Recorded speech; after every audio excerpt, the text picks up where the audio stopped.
Welcome to wizard of knowledge. आज के video में हम लोग बात करेंगे salient features of Indian constitution यानी भारतीय संविधान की मुख्य विशेषताओं के बारे में। तो टोटल 17 सेलिएंट फीचर्स के बारे में आज हम लोग जानेंगे, तो बने रहिए मेरे साथ।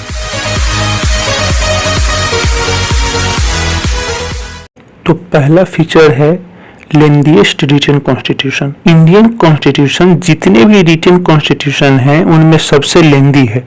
शुरुआत में इंडियन कॉन्स्टिट्यूशन में एक प्रीएम्बल, 395 आर्टिकल्स और 8 शेड्यूल्स थे, बट प्रेजेंटली इसमें एक प्रीएम्बल, लगभग 470 आर्टिकल्स और 12 शेड्यूल्स हैं। 1951 से जितने भी अमेंडमेंट्स हुए हैं उससे लगभग 20 आर्टिकल्स और 1 पार्ट को कॉन्स्टिट्यूशन से हटाया गया है, तो वहीं 95 आर्टिकल्स, 4 पार्ट्स और 4 शेड्यूल्स को कॉन्स्टिट्यूशन में ऐड किया गया है। दूसरा फीचर्स है कि अलग अलग सोर्स से लेकर बनाया गया है। इंडियन कॉन्स्टिट्यूशन ने अपने मोस्ट ऑफ द प्रोविजंस को दूसरे देशों के कॉन्स्टिट्यूशन लिए हैं या गवर्नमेंट ऑफ इंडिया एक्ट 1935 से लिए हैं। आप डिटेल में जानना चाहते हैं कि कौन से सोर्स से क्या क्या लिया गया है, तो आई बटन पे क्लिक करके वीडियो देख सकते हैं। तीसरा फीचर है blend of rigidity and flexibility.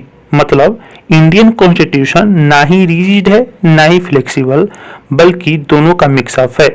Article 368 दो टाइप के अमेंडमेंट प्रदान करता है। पहला कि कुछ प्रोविजंस को सिर्फ पार्लियामेंट के 2/3 मेजोरिटी से अमेंड किया जा सकता है, तो दूसरा कि कुछ प्रोविजंस को पार्लियामेंट के मेजोरिटी के साथ साथ कम से कम आधे स्टेट्स के सहमति पर ही अमेंड किया जा सकता है।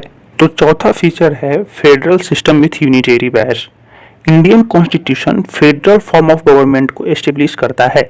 इंडियन कॉन्स्टिट्यूशन के पास फेडरेशन के सभी यूजुअल फीचर्स हैं, हालांकि इसके पास लार्ज नंबर में यूनिटरी या कह लो नॉन फेडरल फीचर्स भी हैं।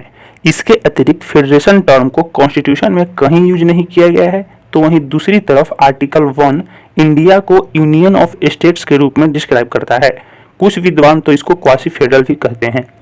पांचवा फीचर है parliamentary form of government. Indian constitution ने गवर्नमेंट के लिए ब्रिटिश पार्लियामेंट्री सिस्टम का विकल्प चुना बजाय अमेरिकन प्रेसिडेंशियल सिस्टम के गवर्नमेंट के। पार्लियामेंट्री सिस्टम लेजिस्लेचर और एक्सेक्यूटिव ऑर्गन्स के बीच कोऑपरेशन और कोऑर्डिनेशन के सिद्धांत पर आधारित है, तो वहीं प्रेसिडेंशियल सिस्टम दोनों ऑर्गन्स के बीच सेपरेशन ऑफ पावर के थ्योरी पे बेस्ड है। हालांकि इंडियन और यूके पार्लियामेंट्री सिस्टम में काफी अंतर है, उसको जानने के लिए आप आई बटन पर क्लिक करके वीडियो देख सकते हैं। तो छठा फीचर है पार्लियामेंट्री सोवरेनिटी और जुडिशियल सुप्रीमेसी का मिक्सअप। यूके पार्लियामेंट्री सिस्टम में पार्लियामेंट को सबसे ऊपर यानी सबसे सोवरेन माना जाता है, तो वहीं अमेरिका में जुडिशियरी को सुप्रीम माना जाता है पार्लियामेंट के कंपटीशन में। लेकिन इंडिया ने ब्रिटिश सोवरेनिटी ऑफ पार्लियामेंट और अमेरिकन जुडिशियल रिव्यू कमीशन को लिया है। यहाँ दोनों ही अपने रेस्पेक्टिव एरिया में सुप्रीम है।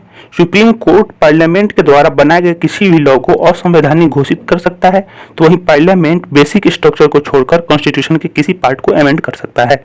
तो सातवां फीचर है इंटीग्रेटेड और इंडिपेंडेंट जुडिशियरी। तो इंडियन कॉन्स्टिट्यूशन एक ऐसा जुडिशियल सिस्टम को एस्टेब्लिश करता है जो कि इंटीग्रेटेड के साथ साथ इंडिपेंडेंट भी है। इस इंटीग्रेटेड जुडिशियरी में सुप्रीम कोर्ट सबसे टॉप पर होता है और उसके नीचे स्टेट लेवल पे हाई कोर्ट्स होते हैं, और फिर हाई कोर्ट्स के अंदर subordinate courts means district court और दूसरे लोअर कोर्ट्स होते हैं।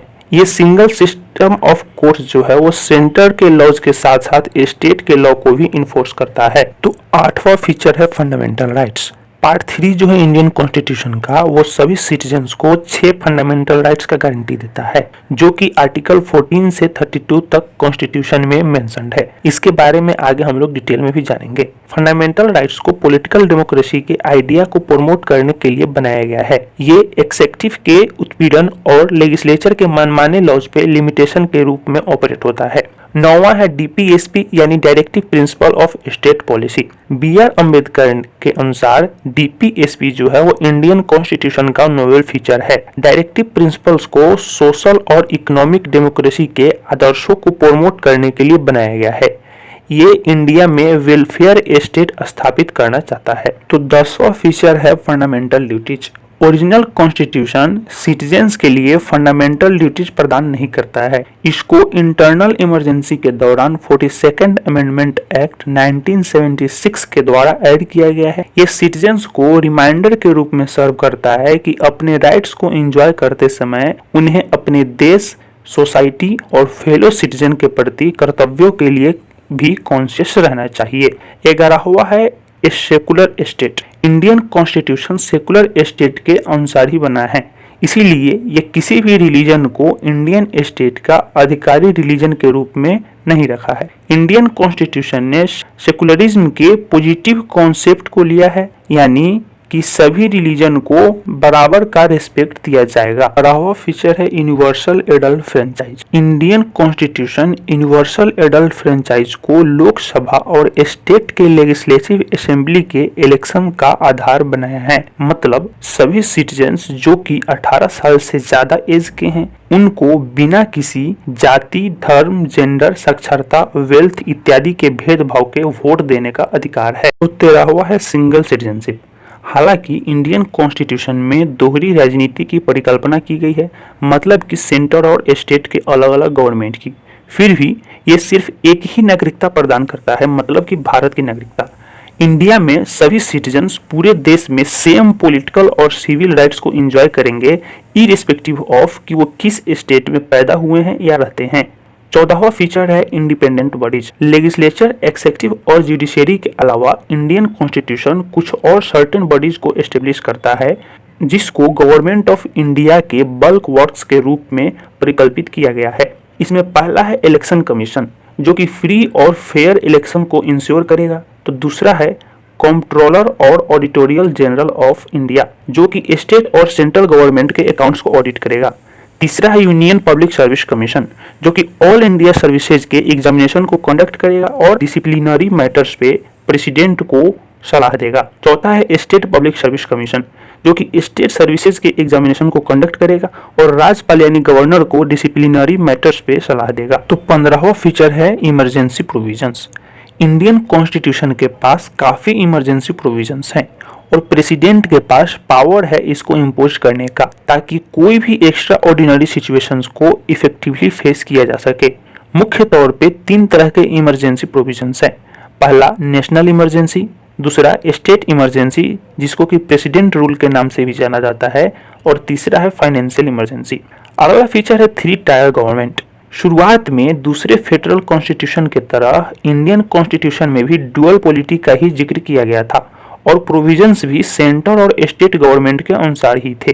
फिर बाद में 73rd and 74th amendment act 1992 से 3 टायर गवर्नमेंट का कॉन्सेप्ट को ऐड किया गया। तीसरे टायर को हम लोग पंचायत के नाम से भी जानते हैं। तो 17वां है cooperative society. 97th amendment act 2011 में कोऑपरेटिव सोसाइटीज को कॉन्स्टिट्यूशनल स्टेटस और प्रोटेक्शन दिया गया। इसमें कोऑपरेटिव सोसाइटीज को फॉर्म करने के राइट को फंडामेंटल राइट्स बना दिया गया और एक नया डीपीएसपी को इंक्लूड किया गया कोऑपरेटिव सोसाइटीज के प्रमोशन के लिए। उम्मीद है आपको सारे पॉइंट्स अच्छे से समझ में आए होंगे। अगर कोई डाउट है तो आप कमेंट बॉक्स में लिख सकते हैं। वीडियो को लाइक करें और चैनल को सब्सक्राइब करना ना भूलें। जय हिंद।